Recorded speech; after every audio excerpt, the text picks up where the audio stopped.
अक्कलकोट महाराष्ट्राच्या सोलापूर जिल्ह्यात वसलेलं एक छोटंसं शहर, ज्याला समृद्ध आध्यात्मिक आणि ऐतिहासिक वारसा आहे. इथेच अक्कलकोट स्वामी म्हणून ओळखले जाणारे श्री स्वामी समर्थ यांच्या पवित्र अस्तित्वाचा अनुभव आजही येतो. एक भविष्यवेधी प्रकल्प, अनुभूती.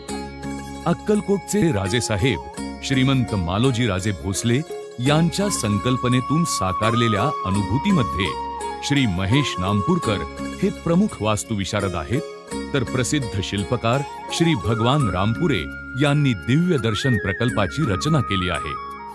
55 एकरांवर उदयास येत असलेली ही आध्यात्मिक संकल्पना श्री स्वामी समर्थांची प्रसिद्ध अशी विश्रांती मुद्रा आहे, ज्यामध्ये मस्तक हे निवासी भागाचे, मस्तकाखालील हात हॉस्पिटलचे, हृदय दिव्य दर्शनाचे